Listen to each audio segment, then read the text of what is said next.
Olá, iniciamos mais um Condocast e hoje nesse lugar que me deixou sem palavras e com um convidado muito especial, é o Renato Machado. Renato, muito obrigada por ter aceitado o convite. Hoje vai ser um prazer enorme conhecer um pouquinho da sua história, né, Maurício? Sem dúvida, é uma história, um grande percurso aí, né? Uma grande pessoa e chegar no ponto que ele chegou hoje aí, nós vamos conhecer, ele vai relatar pra gente. Eu tenho certeza que quem assistir, espero que sejam bastante pessoas, né? Nós já estamos com um público bem grande e que nós vamos aprender muito hoje aqui com uma cabeça ímpar. E aí, Renato, depois dessa apresentação desse lugar, como a Marcele diz aí, que realmente eu já conhecia e cada vez que eu venho aqui eu fico mais impressionado, né? Nós vamos abordar muito esse teu projeto, o Ibitipoca, né? Que hoje está aí na sua vida, que você está fazendo essa diferença toda. Mas era importante para o pessoal saber um pouco assim da tua trajetória, né? Um rápido filme aí na sua cabeça que você se recorda, né? A idade que você começou a trabalhar, onde você foi, o teu desenvolvimento ali com o Unienge, depois com o IEM. Se você puder trazer isso um pouquinho para a gente, para essa introdução, eu acho que vai ser muito válido aí para várias pessoas aí. Pois é, a trajetória não tem nada de especial, não. Eu acho que todo mundo, desde a Idade da Pedra, né, o que trouxe a humanidade até aqui foi a especialização, né? Tinha ali um cara que era bom para fazer a pontinha da lança, pô, então você fica só fazendo ponta de lança. O outro era bom para espantar o mamute, e a gente foi se especializando e chegou a essa civilização de hoje, essa complexidade toda, né? Eu aprendi com meu pai a mover terra, né? O nosso negócio era mover terra, mas a gente percebeu que para mover terra a gente tinha que ter um time coeso, um time unido. Então nossa especialização foi nessa época cuidar de pessoas, né? E muita luta, muito aprendizado ao longo de muito tempo. Quer dizer, foram, eu acho que 20 anos de luta, de aprendizado, até conseguir ter algum resultado. Logo eu percebi que a minha paixão era muito mais o fazer bem feito, a paixão pela excelência, do que resultado financeiro, né? E hoje eu estou aqui dedicado a esse projeto regenerativo, né? Quer dizer, também cuidando e sendo cuidado pelas pessoas daqui, né? Cuidando desse planeta tão ímpar que a gente tem, né? E é isso, estou aqui nessa luta, com muito prazer. Mas assim, se você chegou em Ibitipoca quando? Quando que você, a primeira vez que você veio, o que você sentiu? De qual maneira você veio para cá? Como é que foi isso aí pra gente? Eu vim aos 13 anos de idade, eu, meus irmãos e uns amigos na caçamba de um caminhãozinho Chevrolet, meu pai dirigindo, minha mãe. Eu, quer dizer, sou muito grato a eles por terem me trazido nessa época, e eu já me encantei muito com essas águas daqui, essas areias daqui, né?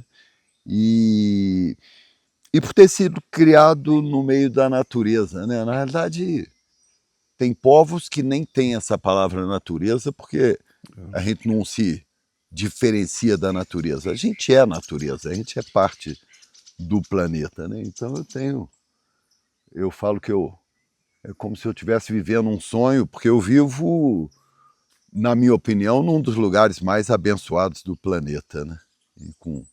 E com gente muito boa em volta, né? Então, e num projeto que eu acho que tem algum significado para a humanidade, né? Muito pequenininho, é um pontinho de areia, mas é o que a gente acha que é o correto fazer, né? O que te motivou a começar esse projeto aqui? Você saiu de Juiz de Fora, resolveu vir Hoje você está aqui, né, se apaixonou realmente, você comentou que foi amor à primeira vista, né, dos seus 14 anos, quando você veio e viu essa beleza extraordinária que é Itipoca. Mas o que te motivou a vir e iniciar esse projeto aqui? As coisas vão acontecendo ao acaso, né? Quer dizer, um primo meu, o Carlinho Repeto, comprou a primeira fazendinha aqui em 1982, por isso a gente fala que o projeto tem lá 44, 45 anos. E aí ele me convidou, eu virei sócio dele, depois eu convidei meu irmão Marcelo, que também dava muita força, pensava grande, vamos crescer, vamos... E aí... E era um projeto só ambiental, até que a gente percebeu que ou um projeto desse é socioambiental ou não é nada, é fundamental que as pessoas da região estejam incluídas. E aí a gente fez a primeira pousada para tentar fazer alguma coisa de turismo. E o projeto ficou muito mais interessante quando a gente envolveu as pessoas, né? E hoje eu acho que o efeito maior do projeto, porque é um projeto que foca muito na simplicidade, né? E eu acho que a gente consegue tocar um pouco o coração das pessoas que vêm aqui e, com isso, mudar um pouquinho o planeta, né? Eu acho que se a gente pega um pedacinho de papel no chão e coloca no lugar certo, a gente já está mudando o planeta. Um pouquinho, mas é o que a gente consegue fazer, né? Eu acho que você comentou numa coisa aí que eu acho que é muito importante, que são as pessoas daqui inseridas nesse projeto, né? E é lógico que quando você chegou, eles já tinham os costumes, já viviam aqui há algum tempo. E como é que você foi conscientizando essas pessoas, né, para que tudo aquilo que você tinha em mente, tudo aquilo que você planejava aí dentro fosse acontecendo da maneira, mudando a cultura dessas pessoas? Eu posso dar um relato aqui, que uma coisa que me impressiona muito, nós temos vários pontos de água aqui na região, e em todas elas tem uma canequinha, tipo essa que a gente está tomando água, para que a pessoa esteja andando, né, e fique cansada e possa ali tomar uma água, e a canequinha está sempre lá, tanto de turistas como os funcionários, né? Então isso mostra que é um lugar diferente, né? Ninguém pensa em levar aquela caneca de recordação. Então acho que tem culturas aqui que você foi mudando para as pessoas aqui. O que você sentiu nessa mudança aí? Eu acho que os grandes professores desse projeto são as pessoas daqui, né? Que ensinam sobre simplicidade, é uma população que se apoia muito, se cuida muito. Então a gente veio mais para aprender. Agora, essa questão de honestidade, eu acho que de valores, eu acho que as pessoas em geral são muito boas. Uma comunidade pequena funciona muito bem, se autorregula, né? O problema é quando a gente se aglomera muito. A humanidade sempre viveu em grupos pequenos, e grupos pequenos funcionam muito melhor, né? Quer dizer, aquela comunidade se autorregula e se cuida e é solidária e funciona muito bem, né? A gente muito mais aprende do que ensina. Eu achei interessante, até falando sobre esse assunto, e a moça falando para um dos hóspedes, né? Essa estante aqui é a estante da honestidade. Então você pega e se você estiver me devendo, eu nem sei. E é interessante como que isso vai criando, dentro dos próprios hóspedes, né? Isso vai disseminando de uma certa forma de que, de fato, as pessoas entendem aquilo, vivem aquilo e compreendem que, de fato, é a estante da honestidade e que ninguém realmente vai pegar, vai levar e não vai contribuir. A pessoa sabe o que tem que fazer porque ela entra dentro desse ecossistema. Isso eu acho que vocês conseguiram criar aqui esse senso mesmo de comunidade de uma forma muito, muito bacana. Eu queria até que você falasse um pouco sobre isso com a gente. É uma dificuldade muito grande você inserir as pessoas dentro de uma comunidade. E isso aqui é feito de uma forma muito natural até, né? Eu falo que a gente tenta aqui construir uma utopia, pelo menos a utopia possível, né? Em contraponto à distopia com a qual a gente tem insistido em flertar enquanto humanidade, né? E a gente se inspira na humanidade mesmo, na natureza, né? Quer dizer, a humanidade tem tantos exemplos bonitos, tantas culturas que funcionam bem, que a gente pode se inspirar, né? A gente estava estudando a lixeira ideal para colocar ali na vilinha do Mogol, até que me falaram que Tóquio não tem lixeira nenhuma. Pô, E a conscientização, sabe, né? Por que a gente tem que jogar o lixo no chão se não tiver a lixeira? A gente pode levar o lixo que a gente está gerando, né, para o lugar certo. Então, resolvemos não colocar a lixeira. São essas coisas. E Mogol é incrivelmente limpo, né? Então, a gente, como eu falei, numa escala pequena, não é tanto mérito nosso, porque é numa escala pequena, mas eu acho que a gente consegue fazer um mundo bem próximo dos sonhos, né? Quer dizer, pelo menos eu me sinto assim. Renato, a gente está aqui debaixo das estátuas aqui, né? Uma coisa assim única no Brasil, né? Que tem o privilégio de uma vista desse potencial todo e com as maravilhas dessa daí. Você podia contar para a gente um pouco dessa história, que isso todo mundo me pergunta sobre as estátuas, né? Acho que é uma marca muito grande de Beach Poker, né? E aonde você viu, como que plantou essa ideia na tua cabeça de trazer lá dos Estados Unidos para cá? Dá uma palavra sobre essas estátuas aí, que ela realmente mexe muito quando as pessoas estão aqui, entendeu?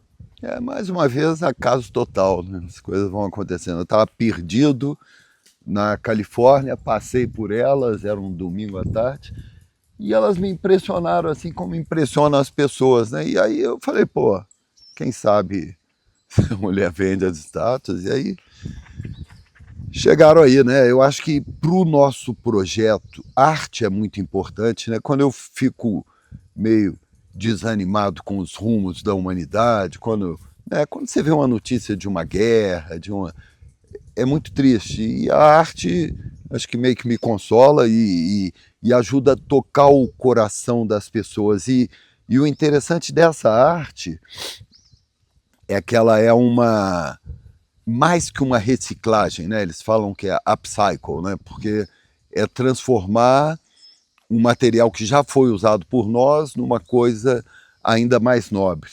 E certamente parte substancial desse ferro é minério de ferro que um dia saiu de Minas, teve aí algum protagonismo pelo planeta e voltou para a terra dela sob forma de arte, né? Então, é mais ou menos isso. Você aí, falando em arte, eu sei que tem aí uma programação aqui no Mongol, eventos que acontecem aqui, né? Parte forte aí de bicicleta, teve uma prova grande agora, o Muriquis, e eu fiquei impressionado porque queria até que você contasse um pouco pra gente. Sábado eu assisti um recital lá no Mongol de um pianista que eu acho que é ímpar, que eu vi tocar, fiquei impressionado, e vários hóspedes ali assistindo. E aí um piano de 1854 que você comprou. E aí eu queria que você falasse um pouco disso, já que você tocou em arte, de trazer essa pessoa para cá e proporcionar uma coisa maravilhosa para o ouvido de todos lá. Pois esse projeto, o foco é nas pessoas, porque eu sou, assim, pode parecer meio egoísta, mas um apaixonado pela nossa espécie, né?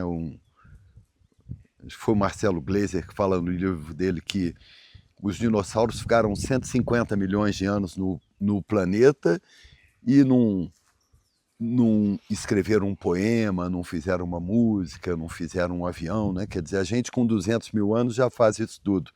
E eu acho que é uma espécie muito especial para estar flertando com a extinção, com a distopia, como infelizmente a gente tem feito. E E esses humanos especiais me deixam mais esperançoso. Eu falo para o Lucas, que é o pianista, que eu fico até emocionado quando vejo ele tocando, né? E ele me deixa muito esperançoso com relação à humanidade, né? E ele, na verdade, é um menino tinha, acho que 10 ou 11 anos de idade. Minha mãe viu ele tocando em Andrelândia e falou, pô, garoto, você tem talento, tem vontade de estudar? E ele falou que sim. E ela levou ele para Juiz de Fora, tinha um professor, segundo ele, muito exigente, mas muito bom, um italiano, esqueci o nome agora, e que ele estudou, ele praticou, ele estudou durante 10 anos, tocando 8 horas por dia. Ele é realmente um fenômeno impressionante. E se encontrou com esse piano no Mogol, que é um piano maravilhoso também, e está lá exato por isso, porque ele é de 1874, né? Acho que é 54. 54. Ele fez 150 anos agora. E mostra que a humanidade no passado já soube fazer coisa que durava, né? Quer dizer, hoje, obsolescência programada em tudo. Esse iPhone daqui a 3, 4 anos você não tem nem como dar upgrade nele. Isso é uma coisa que nós, cidadãos do planeta, temos que lutar contra, né? Não faz sentido essa quantidade de obsolescência rápida, né, que a gente tem hoje, né? Como que você... Hoje a gente vê assim uma dificuldade do ser humano com a natureza, no geral, no mundo, né? A gente vê que o ser humano tem tomado o espaço, entrando além, né?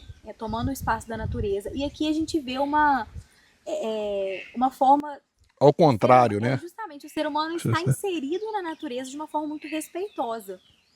E aí eu queria saber como é que você equilibra isso, essa parte de toda essa natureza maravilhosa, né? Que aqui a gente tem vários ecossistemas presentes, com essa parte de onde o ser humano precisa estar, né? Da parte da hotelaria, da parte de... aqui a gente tem muitas pessoas trabalhando, né? Até em prol mesmo da natureza. Como que você consegue equilibrar isso aqui? Esse é um projeto regenerativo, mas na realidade o ser humano é parte do planeta, né? Nós somos feitos de quê? De água e de solo, né? Estamos tendo a honra de existir, na minha opinião, no melhor momento da história da humanidade, então temos que ser gratos a isso o tempo todo.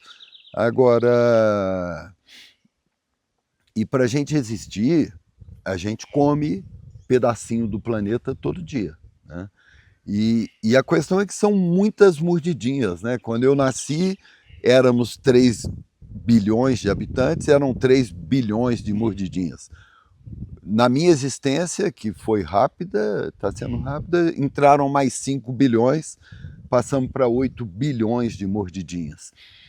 As pessoas tendem a ter sempre um culpado para a destruição do planeta, né? A culpa é do capitalismo, a culpa é do consumismo, a culpa é do agrobusiness, a culpa é da mineração. Mas, na realidade, nós todos que existimos estamos comendo o planeta. O indígena um pouco menos, o americano mais. A gente tem que achar um equilíbrio para isso. Eu acho que comer menos comer menos o planeta, não o alimento, né? Desperdiçar menos, né? A gente fazendo bem feito é uma gentileza com o planeta, porque a gente evita o retrabalho, evita o desperdício, né? Mas tem um desafio grande.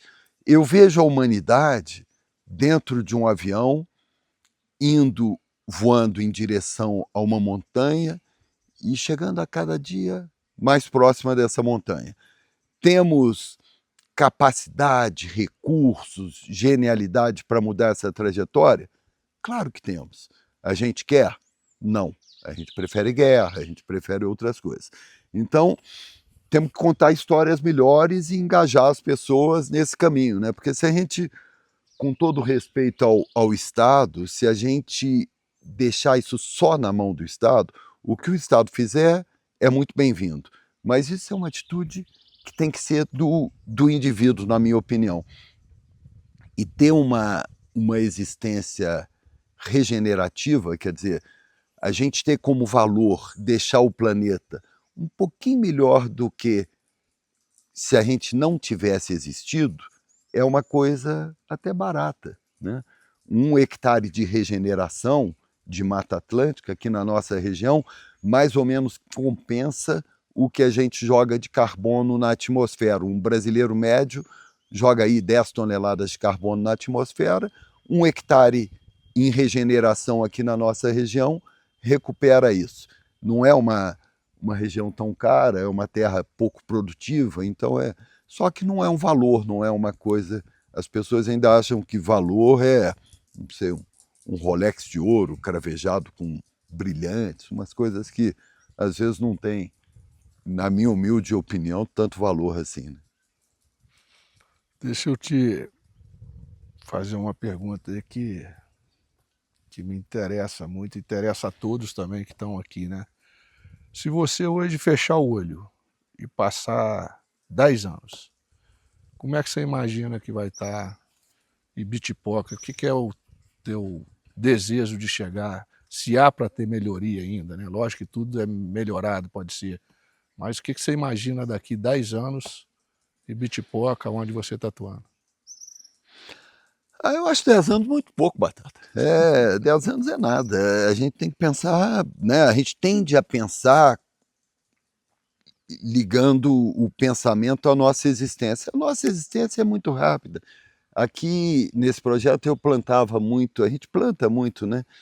Jequitibá rosa, por exemplo, que é a maior árvore brasileira fora da Amazônia e a maior árvore aqui da região, né? E ela é maravilhosa.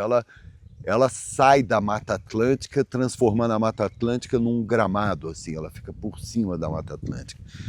E eles demoram uns 500 anos para chegar nesse... Então eu falava, pô, esse projeto vai estar pronto daqui a uns 500 anos.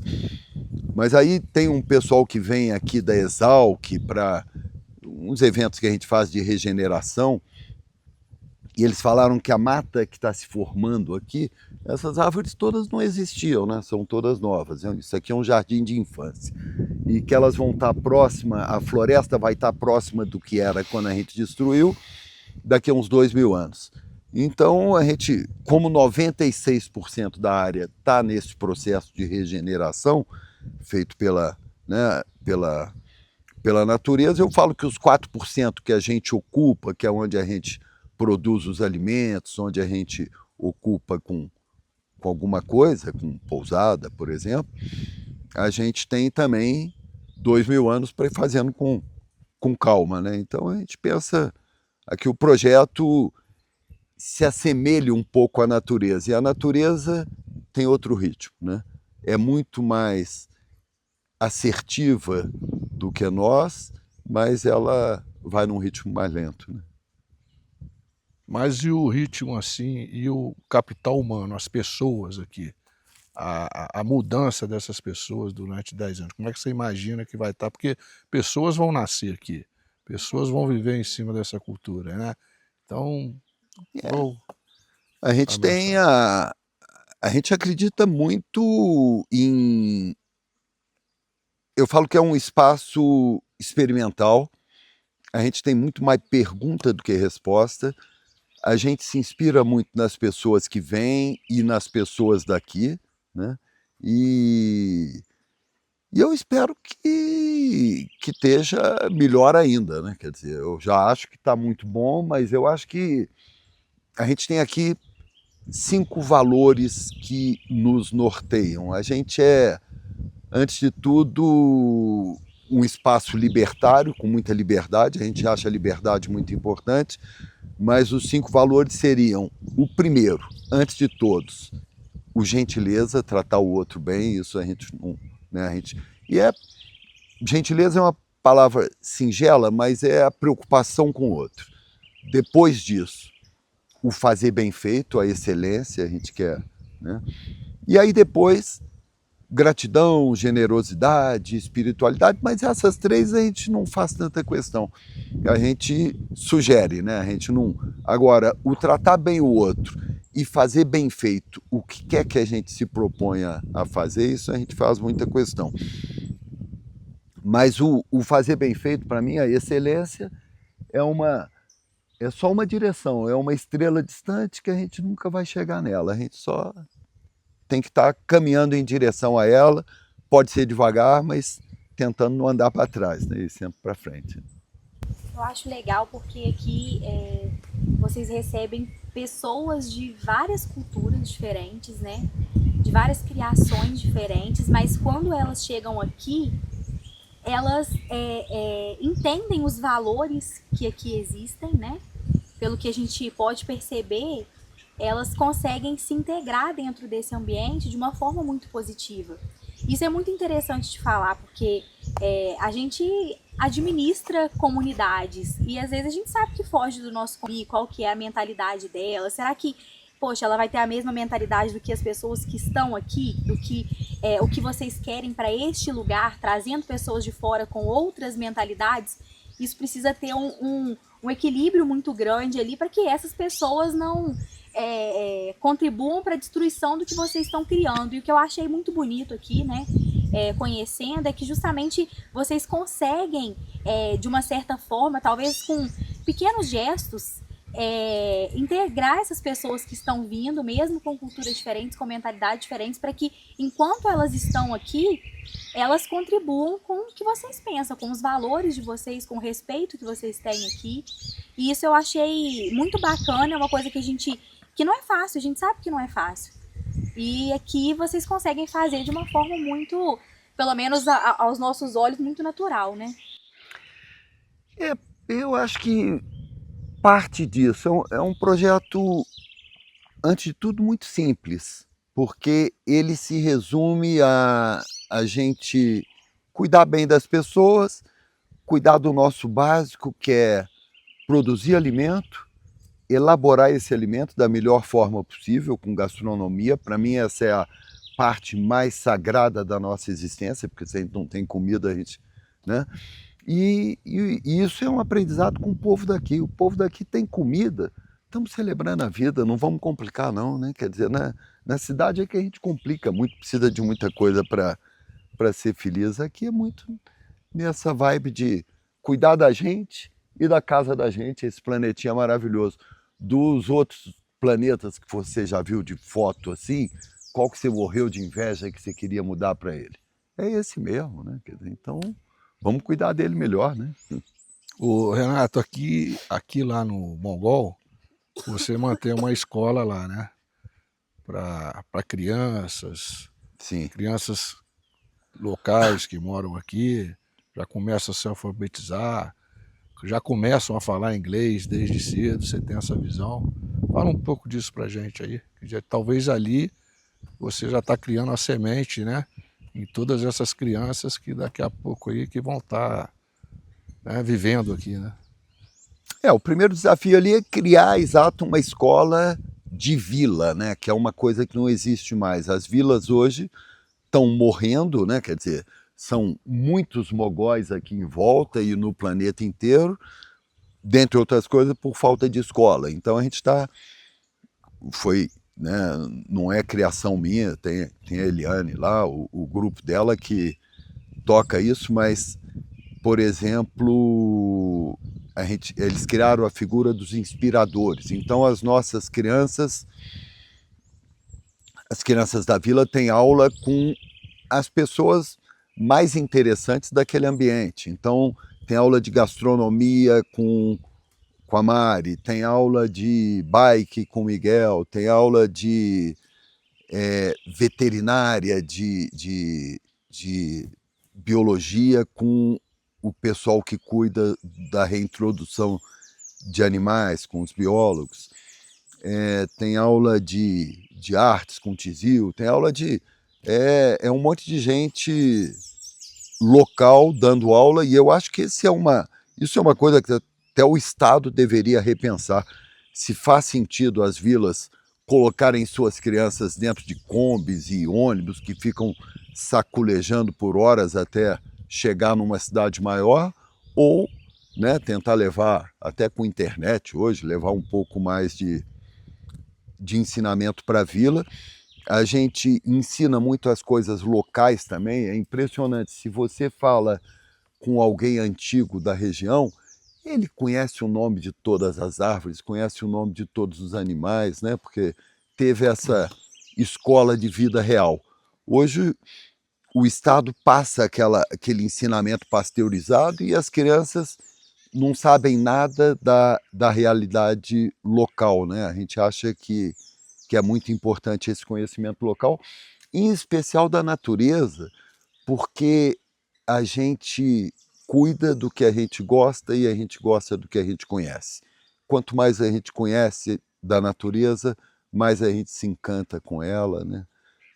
Eu acho que as respostas para todos os nossos problemas estão muito na natureza, né? Só a gente observar ela bem. Aliás, Einstein falava isso, né? Olhe profundamente para a natureza e você vai entender tudo melhor, né? Quais são os principais ecossistemas que tem aqui presente? Pô, aqui é uma região que encanta qualquer biólogo, qualquer técnico, qualquer, né, diletante da natureza, porque a gente tem, primeiro, um encontro de dois biomas maravilhosos, né? Mata Atlântica com Cerrado. A gente tem campos de altitude, a gente tem muita variação de altitude, né? Aqui vai de 800 a 1.500 metros, e aí vai mudando a ocupação em cada altitude dessa, né? Então é um lugar maravilhoso. A gente devastou muito no passado, né? E agora está aí Mas é muito bonito ver a natureza se regenerando por si própria, né? Que você falou que ela mesma vai renascendo. Ela acha o caminho. É lógico que tem alguns, por exemplo, o sonho do Marcelo, meu irmão, era, e ainda é, né? Quer dizer, a cereja do bolo do projeto seria a reintrodução da arpia, do gavião real, que voava nessa região antes da gente fazer essa bagunça, né? Hoje, então, mas é lógico, para reintroduzi-la, pode ser que a gente só possa fazer isso daqui a 100, 200 anos, porque você tem que primeiro reconstituir toda a cadeia alimentar abaixo dela, né? Quer dizer, a gente tem que ter muita preguiça, muito macaco, tem que ter um território maior. Esse território, a gente tem aqui 6.000 hectares, que pode parecer muito para a gente, mas, por exemplo, a anta, que a gente está reintroduzindo, que é a jardineira da floresta, é um animal fundamental aqui para a região. Até o Pedrinho, biólogo nosso, ficou 3 meses estudando essa reintrodução na Inglaterra e chegou falando que aqui cabem 30 indivíduos. E para você ter uma população geneticamente viável, tem que ser 120 indivíduos. Então você vê que 6.000 hectares é nada, né? A gente tem que crescer, né? E você falando de animal, desse ecossistema todo, você podia falar um pouco da reserva lá dos Muriquis, né? Que você trouxe esse projeto para cá, né? Mais para a preservação da espécie, né? Como é que está isso hoje aí? Como é que está caminhando? Muriqui, assim, nunca tinha ouvido falar em Muriqui também, foi o Carlinhos Repeto que encontrou esse grupo há muito tempo atrás, há 20 anos. Aí a gente trouxe o povo do MIB, Fabiano, galera animada de Viçosa, e eles são maravilhosos, apaixonados pelo que fazem, né? Então cuidam muito bem do Muriqui. E eu falo que o Muriqui, se tocasse o planeta, eu acho que o planeta estaria melhor, porque eles não têm o macho alfa, né? Esses presidentes querendo guerra, isso é o alfa querendo exercer a masculinidade, querendo mostrar quem manda, né? O Muriqui é chamado de povo hippie também, né? De macaco hippie. E estamos aí na luta com eles. É uma luta porque ele está praticamente extinto. É o maior primata das Américas, depois da gente. Acho que o animal geneticamente mais próximo da gente nas Américas. E praticamente extinto, e ninguém conhece ele. Mas estamos aí na luta. Tem 20 anos e tomara que dê certo. Agora está vindo um outro grupo para cá. Estamos animados. Isso é muito importante, é muito interessante mesmo. É coisa que às vezes a gente não tem nem ideia, né? Verdade. Pois é. Muriqui em Tupi-Guarani quer dizer povo amigo. Então, a gente é que não foi muito amigo deles. Verdade. Fala um pouquinho pra gente também, um pouco da infraestrutura aqui. O que você tem aqui de infraestrutura? A gente sabe que tem até uma pista de pouso, né? Tem uma piscina de pouso, a gente está preparando também, já temos aí 22 helipontos feitos para o eVTOL, que é esse mais uma invenção que vai ser uma revolução na logística aqui da região, eu acho, que são esses carros elétricos voadores, né? Eles vão voar, dentro de 2, 3 anos, eles vão estar começando a voar aqui no Brasil e vai ser uma revolução na logística, porque eu acho que a boa parte das ambulâncias, das coisas vão ser substituídas por eVTOLs, porque para transporte curto ele é muito mais barato, muito menos impactante do que um helicóptero, muito mais seguro. E então a gente vai usar muito para apagar fogo, para um resgate, alguém foi mordido de cobra, teve um acidente, 15 minutos depois está no hospital em Juiz de Fora, né? Então acho que isso vai salvar muita vida aqui na região, né?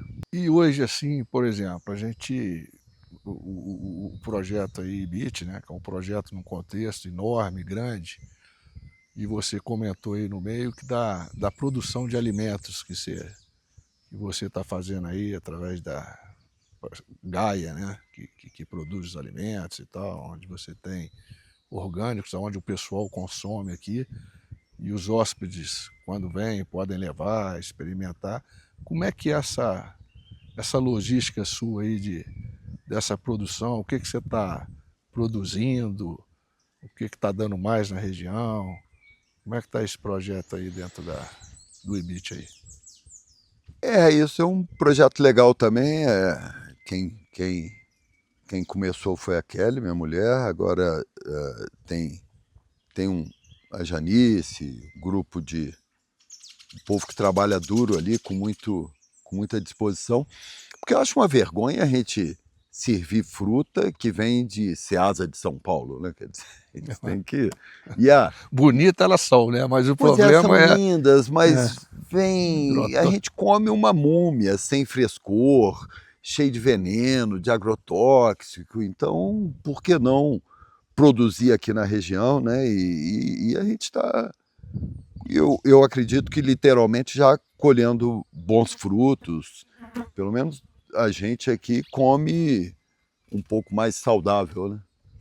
Mais ou menos isso. E hoje você produz o que aqui? Só uns exemplos aí que...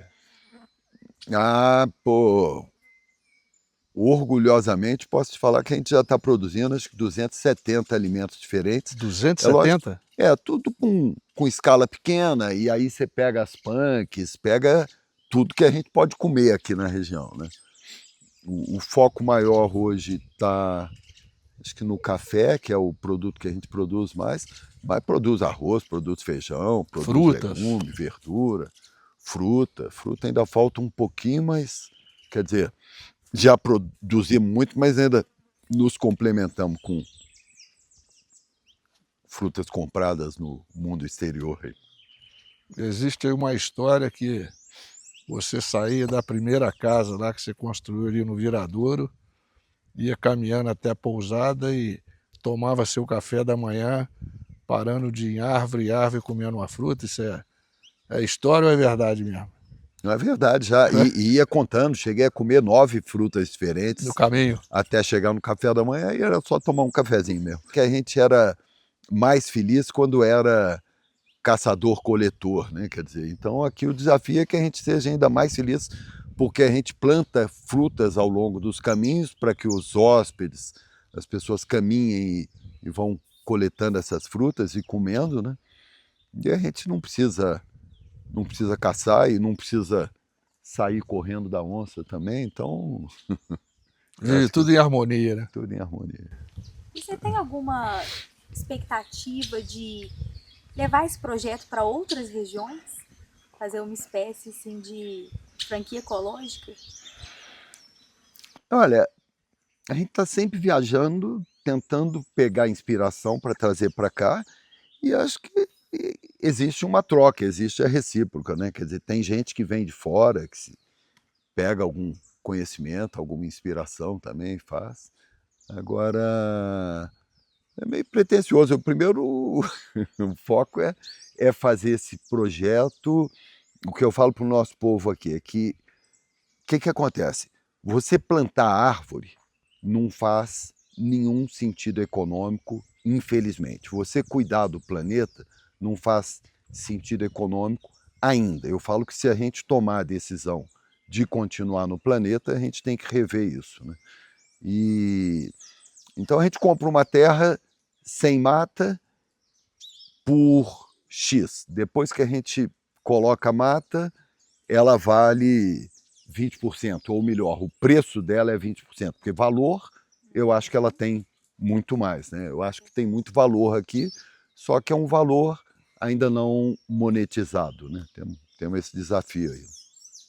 Eu acho que é uma coisa assim que é muito interessante a gente estar tendo essa oportunidade de mostrar, né? De talvez inspirar as pessoas a pensarem um pouquinho em realmente o que o ser humano precisa realmente, né? Para viver. Essa questão que você falou de sair e ir comendo uma fruta em cada pé e chegar lá para tomar o café já alimentado. E o que a natureza proporciona para a gente, e a gente, infelizmente, né, com o dia a dia querendo mais e mais e mais facilidade, mais industrializado, a gente acaba matando algo que está ali pronto para gente, pronto para nos nutrir, satisfazer a gente de uma forma que o industrializado não faz, não tem como fazer. Por outro lado, é difícil para a cidade comer de forma saudável, é difícil para a cidade não gerar muito lixo, né? Porque a gente precisa de embalagem para os alimentos, né? Plástico é um problema. A gente hoje, o planeta produz 320 milhões de toneladas de plástico por ano.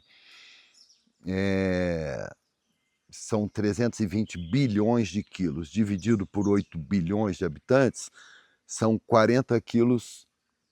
Cada um de nós consome, em média, 40 quilos de plástico por ano, né? Não necessariamente de sacolinha, mas tem plástico no seu carro, tem plástico na cadeia produtiva do morango que você comeu. Então, estamos em 40, acelerando para 80, né? Em 2050 já vai ser 80. A gente está... O consumo essas cadeiras, por exemplo, são de plástico, porque eu falei, plástico reciclado, né? Então a gente dá um pouquinho mais de valor para o plástico, porque o plástico, ele, como é um produto novo para a natureza, ele ainda não se decompõe, ele vira microplástico que já está dentro da gente, né? A gente come, em média, aí, 5 gramas de plástico por ano, no peixe, né, as coisas, a água já está vindo com plástico. Tá?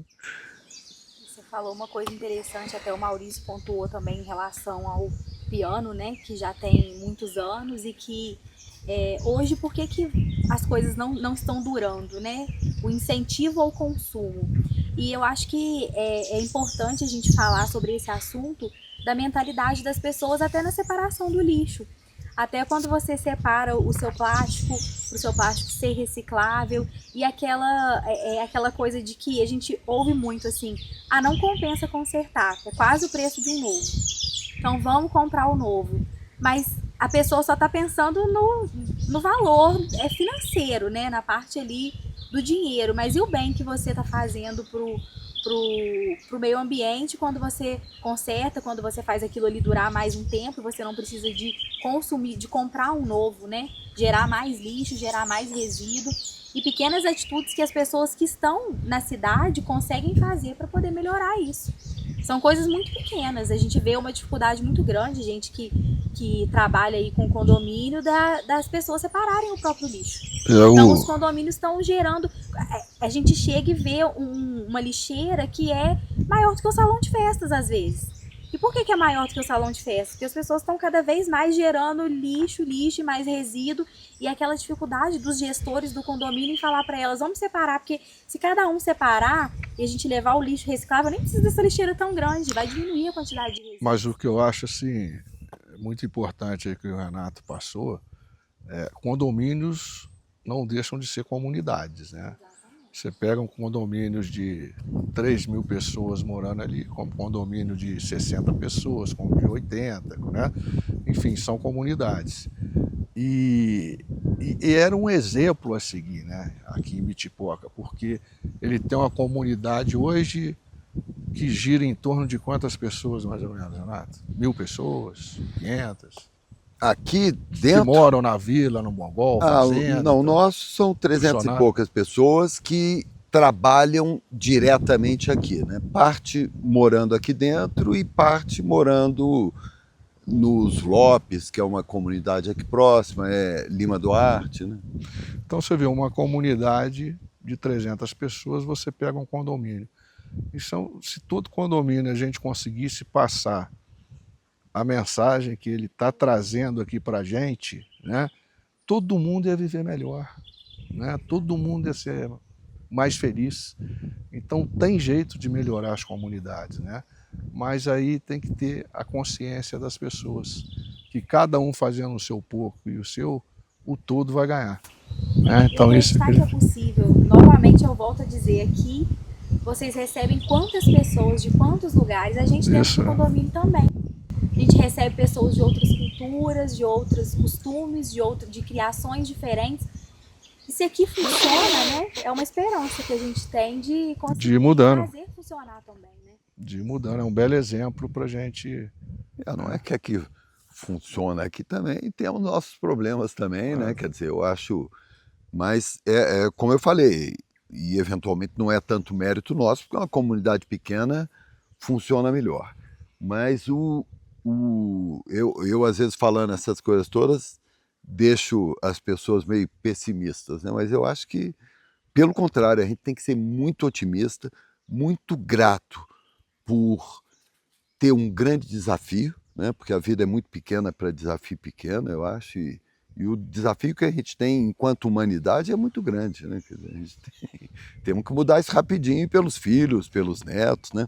Há pouco tempo veio um australiano aqui que falou para a gente, e tem Estados Unidos também, tem tribo indígena que considerava isso, é engraçado, a Austrália, os aborígenes também, que qualquer decisão mais importante que a comunidade ia tomar, ela considerava o efeito até a 7ª geração futura, né? A gente não tem feito muito isso, não, né?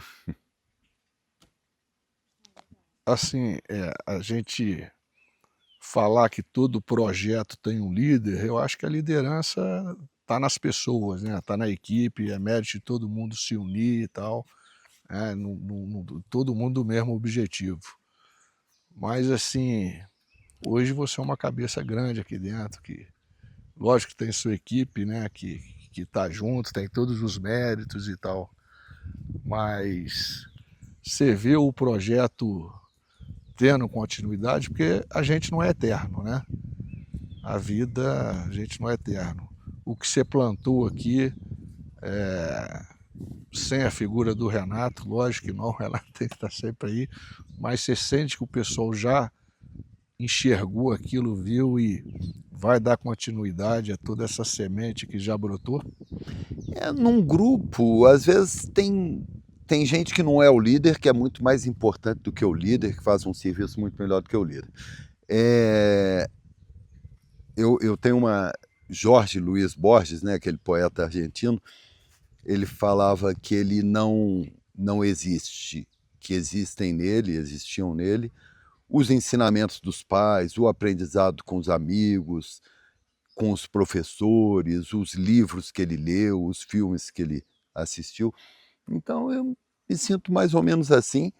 Aqui é um projeto em que a gente se une por valores, e valores são valores, não morrem, né? Então, eu acho que seria arrogância minha falar que eu sou, por exemplo, a pessoa que mais gosta de natureza no grupo, a pessoa que mais trabalha, então a pessoa que mais vibra com o projeto. Então é um monte de gente que tá envolvida e todo mundo trabalhando muito bem. Eu falo que, para mim, num grupo, todo mundo tem a mesma importância desde que esteja fazendo bem o que se propõe a fazer, né? Por mais simples que pareça aquela função, pô, todas elas têm muito conhecimento por trás, muita dedicação por trás, né?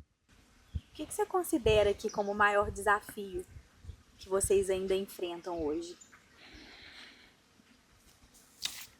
Bom, a gente atingir a sustentabilidade econômica, né? Porque a gente faz muita questão de fazer diferente do que a gente tem feito no resto do planeta, né? Então aqui a gente não quer fazer loteamento, fazer condomínio, fazer um hotel imenso, a gente quer ir... Por outro lado, a gente sabe da importância de gerar renda, de dar oportunidade das pessoas da região viverem com dignidade, mas eu diria que é esse o desafio maior, a sustentabilidade econômica, e um desafio maior ainda é fazer um trabalho muito bom aqui, porque quanto melhor a gente conseguir agir localmente, mais a gente vai inspirar globalmente a humanidade, por pouco que seja, né? Quer dizer, o que a gente conseguir.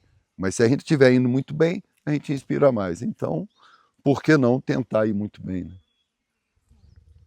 E não precisa nem de inspirar para fazer muito. Às vezes o pouco, que é o que a gente estava falando, já É é o um simples, grande... é o pouco. O pequenininho, é o guardar o lixo que você falou, não precisa de ter lixeira ali.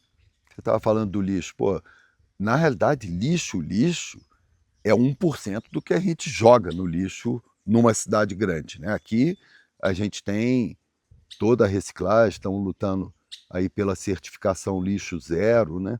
Porque quase tudo ou é reciclável, ou é compostável, ou melhor, é reutilizável, né? Porque a própria reciclagem tem um custo ambiental alto, né? Então a gente podendo usar mais, né? Por que não, por exemplo, a gente compra calça rasgada, né? A gente já compra ela rasgada. Por que a blusa não pode ser rasgada também, né? Eu acho lindo essas blusas daqui, inspirador, cheio de remendo, né? Tem roupa que já é só remendo. Aquilo é lindo, aquilo é uma obra de arte. Aquilo é gentileza com o planeta, é gentileza com nós mesmos, né? Então, é repensar valores, né? Será que realmente elegante é a pessoa que tem um mundo de roupas ou a pessoa que se contenta com pouco, né? E vive muito melhor, tendo que trabalhar menos, né? Renato, eu já te conhecendo, né? Eu sei que você preocupa muito e quer a longevidade humana, né? Ou seja, que o povo viva melhor e mais tempo. E realmente ali no Mongol, ali na vila, né? Hoje está assim, uma coisa fantástica ali. E você ali fez uma obra ali no arruamento, uma cimentação maravilhosa. E até conversando com você falou, tem que pensar quando a gente estiver numa cadeira de rodas e ter acessibilidade. Você já prevê isso lá na frente? Você já olha aquilo ali, já Ué, fez? nós estamos As na pessoas... frente, assim não, né, Batata? Logo ali, ué. Não, mas enfim, eu acho que a gente ainda anda muito tempo aí, mas você viu aquele senhor aí do Mongol, o habitante, para poder sair de casa e poder ir a qualquer lugar, acessibilidade. Eu acho que acessibilidade, um dos primeiros que me tocou foi o seu pai até, né? Sim. Com aquela dificuldade de acessibilidade em Juiz de Fora, né? Sair do apartamento, entrar num táxi. Sem dúvida. Então ali naquela vilinha, eu acho que alguém com problema de acessibilidade, no futuro, a gente ainda não está bom, mas a gente quer que seja assim, muito bom, né? Seja né? Não custa nada para a gente se preocupar com, né? Dar os primeiros passos, né? Estamos tentando também, né? Eu tenho um amigo que vem muito aqui e ele sempre, quando sai, fala, pô, foi a melhor vez de sempre. Então, para mim, é mais ou menos assim, sempre está na melhor vez, aqui está uma delícia, gente, né? Filosofando aqui, sempre está bom. O dia a dia aqui é muito bom, muito intenso. E aqui a gente não tem aquele momento, por exemplo, porque numa cidade grande você tem lugares bons, mas você tem que ir de um lugar para o outro, trânsito, engarrafamento. Aqui nem isso, né? É sempre bom. Volta do Mas eu negócio. queria então te perguntar em relação à economia aqui do local, aqui de Bitpoca. Quando você chegou aqui, já tem muitos anos que você está aqui, né? Em torno de 30 anos já que você está aqui, não é mais ou menos isso? Sim, com aumentando a intensidade, né? Eu no início vinha, a cada hora comecei a vir mais e há mais ou menos 10 anos eu moro aqui, né? Tem até, às vezes chega alguém ali no Mogol, mas você mora aqui? Com uma certa estranheza, né? Eu falo, ó, eu me sinto na selva quando eu estou na cidade grande. Aqui é pertencimento pleno.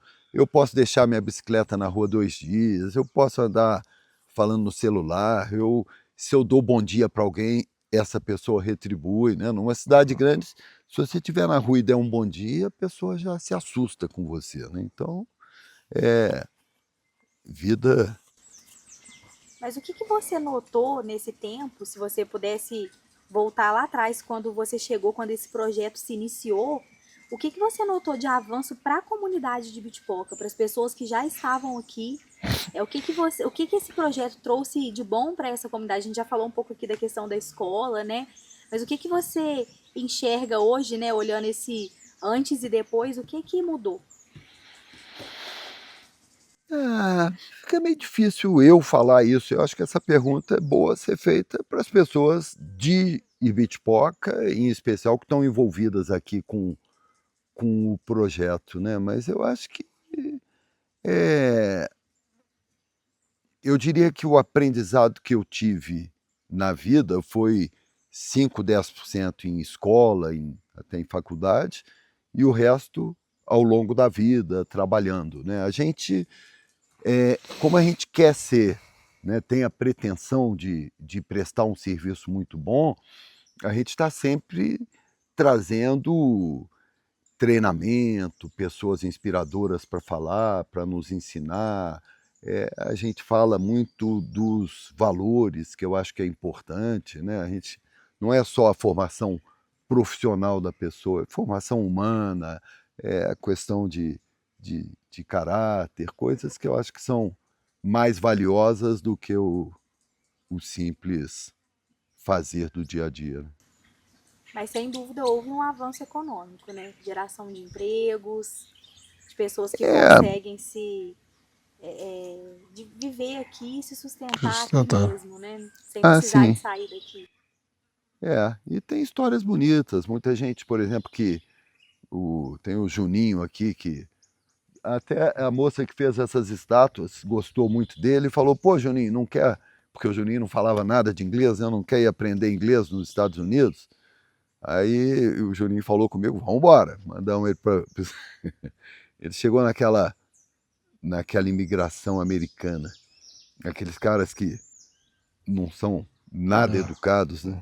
E ele sem falar uma palavra de inglês, e colocaram ele num quartinho. Ele falou que tudo que ele queria era voltar para Ibitipoca, mas passou, e pô, hoje fala inglês, guia os gringos, então tem vários exemplos bonitos que a gente observa aqui.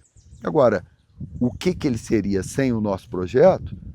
Talvez estivesse melhor, ainda mais feliz. Então, isso a gente nunca vai saber dizer. Né?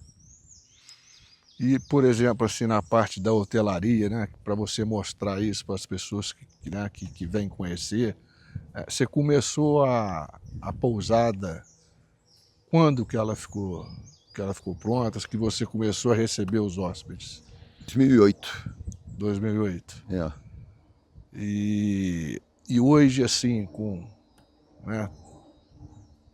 13 anos aí, né, praticamente, 13 não, 17 anos aí desse know-how, você já recebeu várias pessoas de vários estados e até de outros países, né?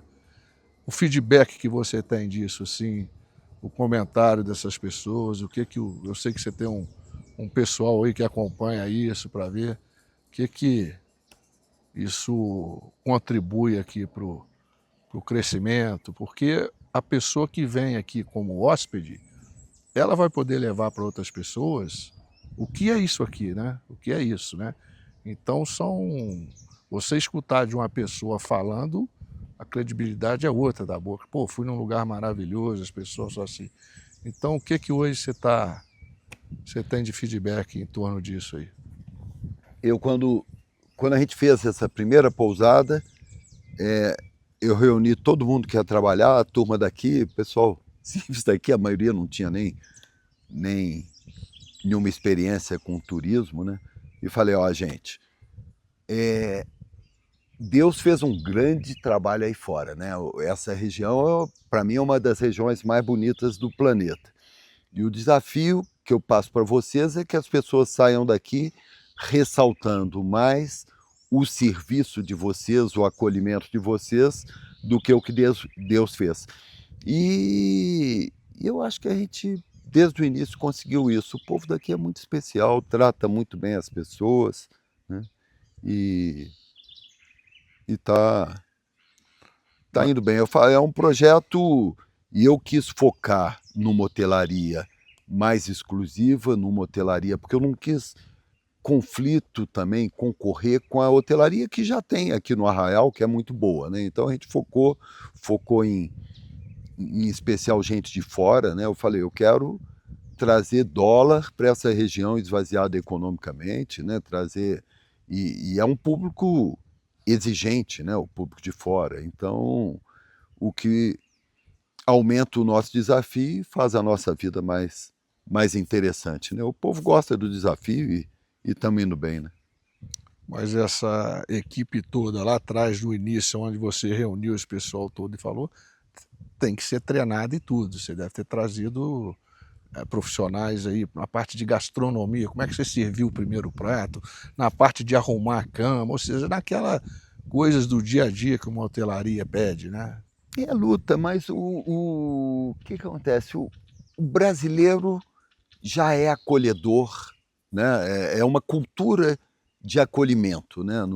E eu diria que o mineiro é a quintessência disso e Bitpoca mais ainda. Então as pessoas recebem muito bem, tem um pouco de treinamento? Tem, mas é muito das pessoas mesmo, né? O gostar de receber, de acolher, né? Eu acho que, igual aquele ditado que quando um não quer, dois não brigam, eu acho que a atitude de quem já está aqui inspira os que chegam, né? A gentileza. Sem É o dúvida. famoso gentileza gera gentileza, né? É outra coisa que a gente precisa também trazer para dentro das nossas comunidades, dos nossos condomínios, porque às vezes, uma vez eu vi uma frase, eu nem vou saber falar ela de novo, mas era alguma coisa no sentido de que por que eu vou fazer errado só porque todo mundo tá fazendo errado? Então, assim, por que eu não vou colocar o meu lixo no lugar certo? Ou qualquer atitude pequena, né? Por que eu não vou limpar o xixi do meu cachorro porque meu vizinho não limpa?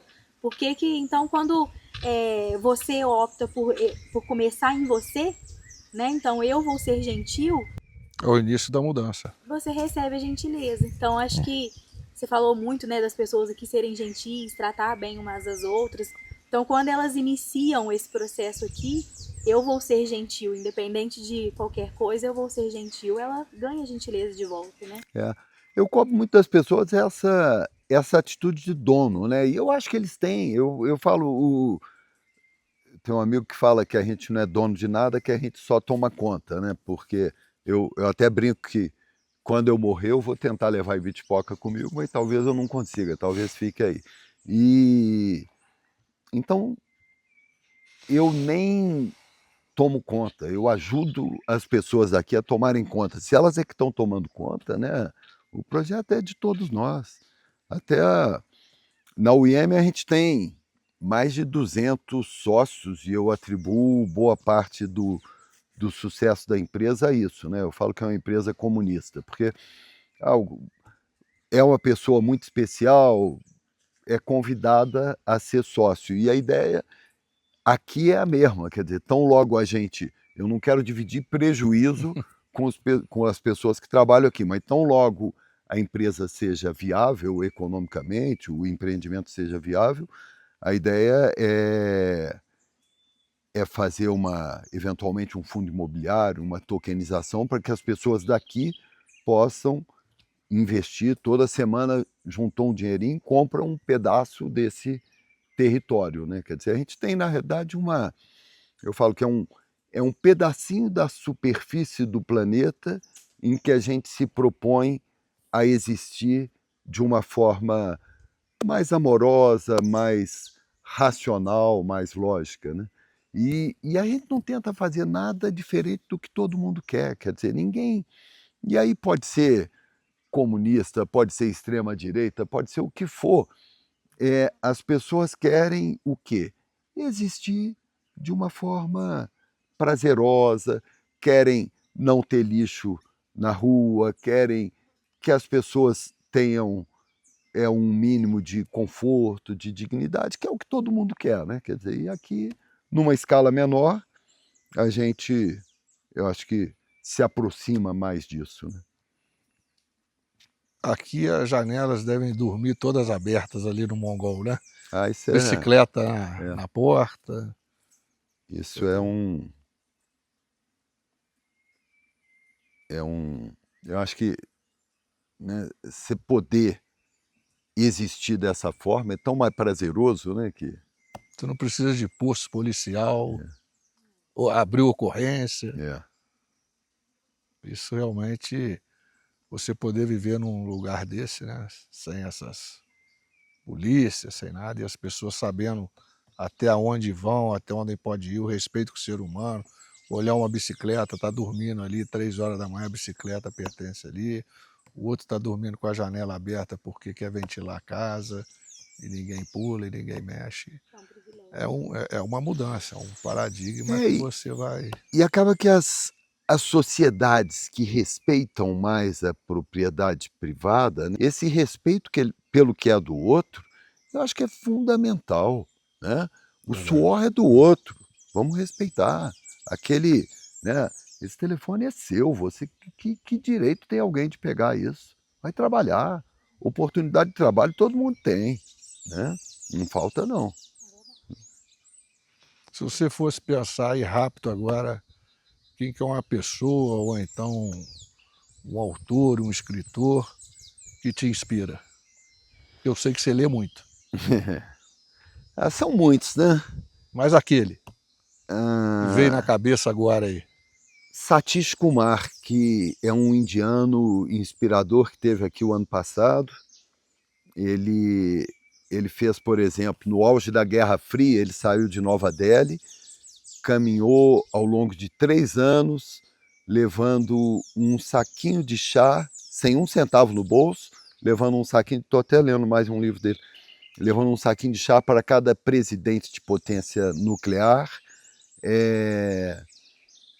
pedindo que aquele presidente tomasse um chá e pensasse um pouquinho antes de apertar o botão da bomba atômica. O último livro dele é Amor Radical, que é maravilhoso e fala que, vamos tentar no amor, já que não tem dado certo, né, a guerra, vamos tentar o amor, ele é muito inspirador. Renato, quero te agradecer mais uma vez por ter nos recebido aqui, por ter aceito o nosso convite. Eu acho que hoje essa conversa aqui foi uma aula, algo que, pelo menos eu saio daqui hoje muito inspirada, né, a tentar fazer melhor. Eu acho que aqui você está realmente sendo uma inspiração para a gente, acho que vai ser também para todo mundo aqui que puder nos assistir. Então eu espero que esse vídeo, né, que esse podcast chegue em muitas pessoas e que as pessoas possam conseguir ter um pouco de noção do que é a simplicidade, do quão importante é essa simplicidade e do quanto que cada um fazendo um pouquinho ali consegue melhorar um pouco o mundo que a gente tanto critica, né? Que a gente tanto abre a boca às vezes para falar mal, mas que se a gente fizer a nossa parte sem pensar no outro, a gente pode melhorar. Então hoje eu tenho muito aqui a te agradecer por essa oportunidade, por essa aula aqui que você deu pra gente. E eu espero voltar aqui em breve. Quero vir mais vezes. Eu gostaria de falar, né? Eu já conheço o Renato há algum tempo. E, por um lado, eu fico triste e por um lado eu fico muito feliz. Eu fico triste de Juiz de Fora ter perdido uma cabeça dessa, um visionário, um empreendedor desse tipo, desse naipe, porque são várias obras além de Juiz de Fora que ele fez, né? As pessoas sabem, e nós, como Juiz de Forano, que vivemos ali, queremos ver o progresso da cidade, nós perdemos uma cabeça. Quem dera que Juiz de Fora tivesse 5 Renatos, né? Isso é a verdade, a gente tem que reconhecer. Então esse é o meu lado triste. E o lado feliz que eu fico é ele estar mostrando isso aqui que ele está fazendo, assim, lógico, cercado de pessoas competentes que foi formando, e essa contribuição grande, um exemplo para, como você diz, Marcelo, para todos nós. Eu acho que os condomínios têm que se inspirar um pouco nas palavras dele hoje, né?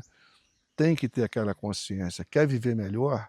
Cada um tem que buscar um mínimo para viver melhor.